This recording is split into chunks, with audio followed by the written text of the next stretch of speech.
آج ہم پڑھیں گے سورت ہود، 12واں سپارہ پڑھیں گے تراویحوں میں، اور ان میں پڑھی جانے والی تراویح میں جو منزل 12ویں سپارے کی، اس کا جو خلاصہ ہے، اس کے اندر جو کچھ ہم پڑھیں گے سنیں گے اللہ نے کیا فرمایا ہے۔ چنانچہ یہ سورت ہود پر مشتمل ہے، 12واں سپارہ کا پہلے یعنی 2.5 پاؤ، اور اس کے بعد سورت یوسف ہے، اس کا کچھ حصہ ہے ابتدائی 12ویں سپارے کے اندر۔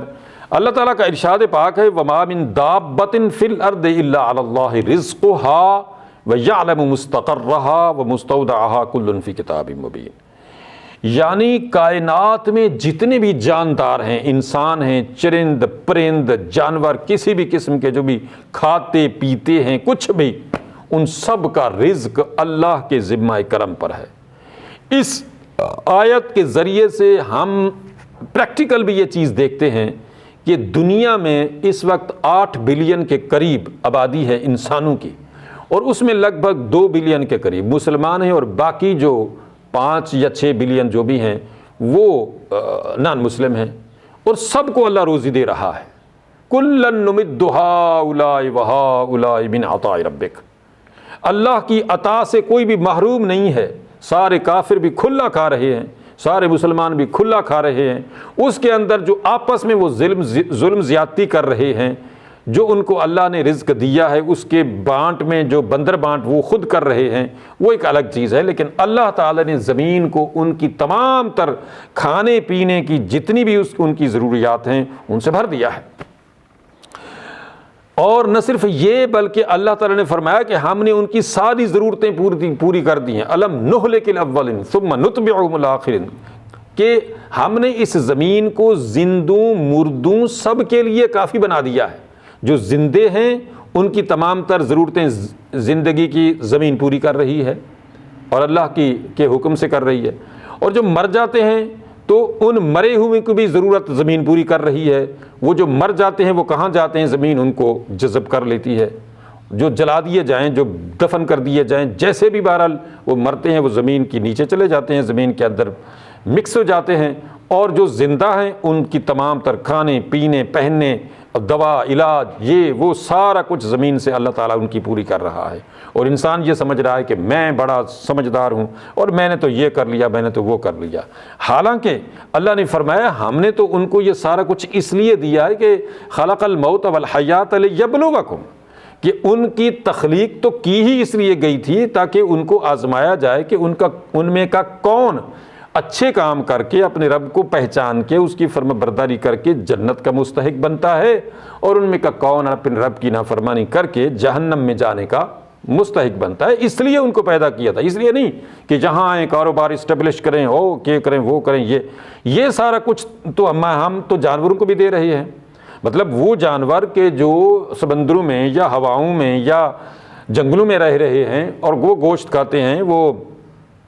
گھاس کھاتے ہیں، وہ دانہ کھاتے ہیں، وہ کچھ بھی کھاتے ہیں، اللہ تعالیٰ ان کو بغیر کسی اس کے کہ وہ انسان کی طرح کشاں رزق کے لیے صبح و شام پھرتے رہیں، بھاگتے رہیں، دوڑتے رہیں، پریشان ہوں، اپنے رب کو بھول جائیں، ایسا کچھ نہیں کرتے۔ وہ جدھر جاتے ہیں ان کو رزق مل جاتا ہے، چاہے وہ سمندر میں رہتے ہوں، چاہے وہ ہواؤں میں رہتے ہوں، چاہے وہ جنگلوں میں رہتے ہوں، اللہ تعالیٰ ان کی تمام تر رزق کی ضروریات بہم پہنچا رہا ہے۔ یہ ہے علی اللہ رزقھا، کہ اللہ کے ذمہ کرم پر ہے یہ سارا کچھ جو اللہ نے اپنا ایک نظام بنایا ہے انسانوں کی تمام تر ضروریات کو پورا کرنے کا۔ اور پھر فرمایا کہ من کان یرید الحیات الدنیا وزینتہا نوفی الیہم اعمالہم فیہا۔ اب رہی یہ بات کہ کوئی شخص صرف دنیا کے لیے ہی سارا کچھ کرتا ہے تو اس کو دنیا جتنی ہم چاہتے ہیں دے دیتے ہیں، اور دنیا کی یعنی جو بھی رونقیں ہیں وہ ان کو جناب بناتا ہے، بہت کچھ جمع کرتا ہے، لیکن اولئک الذین لیس لہم فی الآخرۃ الا النار، اب ایسے لوگوں کے لیے آخرت میں کچھ نہیں ہے سوائے جہنم کی آگ کے، وحابط ما صنعوا فیہا وباطل ما کانوا یعملون، اور جو بھی انہوں نے ایفرٹ کی تھی وہ ساری ادھر تک رہی اور یہیں پہ وہ رہی، اور اس کے بعد آخرت میں ان کو کچھ اس کا فائدہ نہیں ہوا، اس لیے کہ انہوں نے آخرت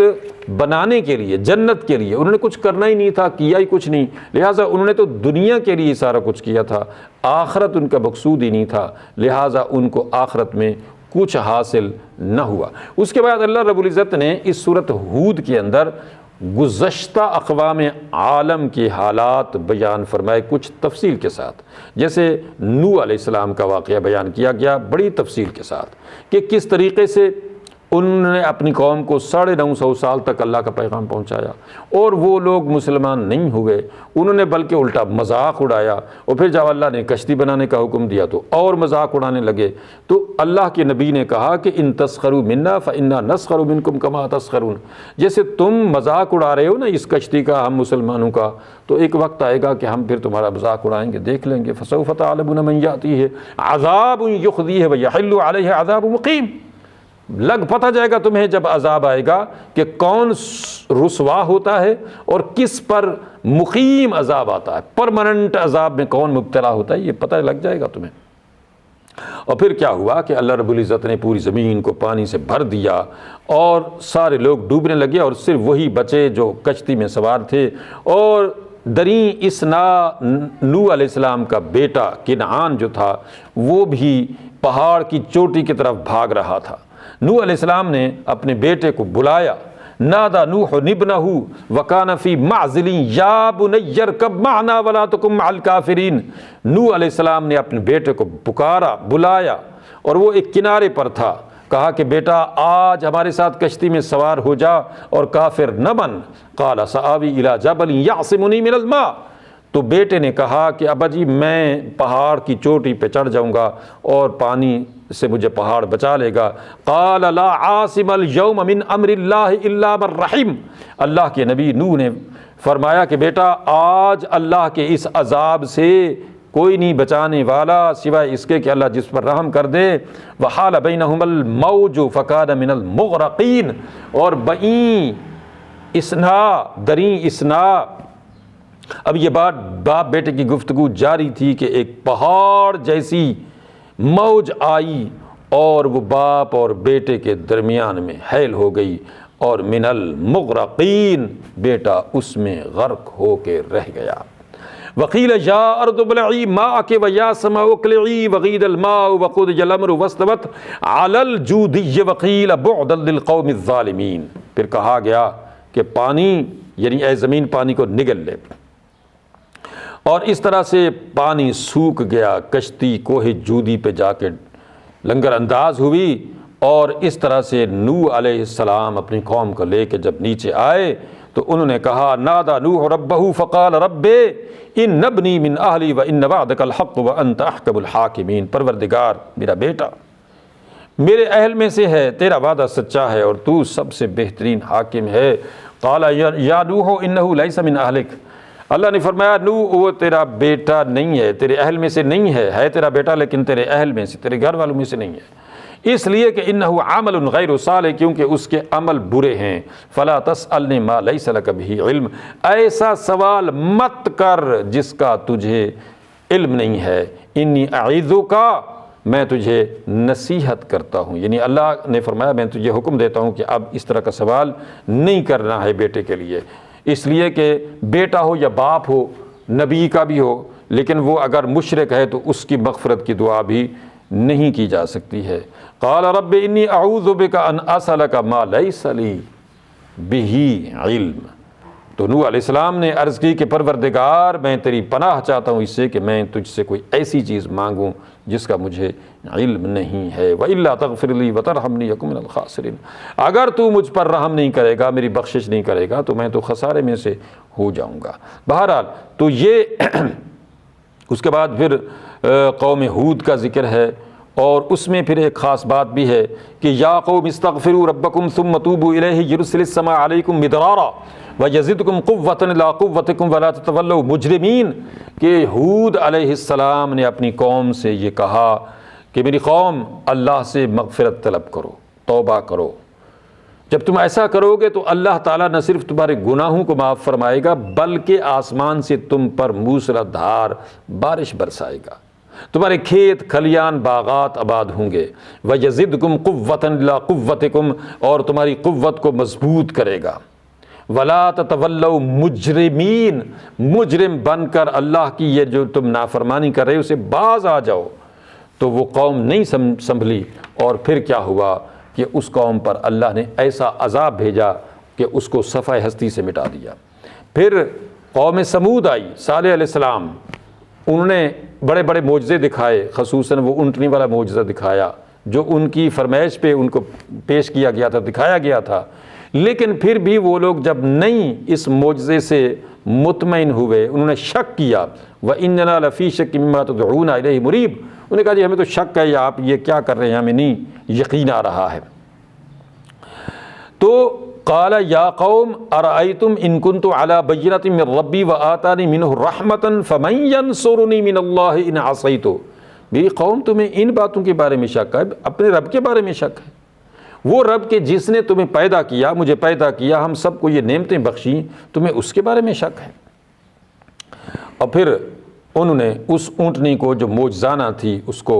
شہید کر دیا، اور انہوں نے یعنی انتہا کر دی اللہ کے نبی کی گستاخی میں، اور اللہ تعالیٰ کی اس نشانی کو دیکھنے کے باوجود بھی اس کو شہید کر دیا، تو اللہ رب العزت نے پھر ان کو ملیا میٹ کر دیا اور ان کو بھی صفحہ ہستی سے مٹا دیا۔ اور اسی طریقے سے آگے اللہ رب العزت نے ابراہیم علیہ السلام، لوط علیہ السلام، اور اسی طرح سے قوم مدین کا، شعیب علیہ السلام کا ذکر کیا۔ پھر سے اللہ رب العزت نے موسیٰ علیہ السلام کا تذکرہ کیا، اور یہ ساری باتوں کے بعد کیا فرمایا؟ وَمَا ظَلَمْنَاهُمْ وَلَٰكِنْ ظَلَمُوا أَنفُسَهُمْ، ہم نے جو ان کو دنیا میں رسوا کن عبرتناک عذاب دیا اور جہنم میں جا پھینکا، تو ہم نے کوئی ظلم نہیں کیا، اس لیے کہ انہوں نے خود ظلم کیا ہماری نافرمانی کر کے۔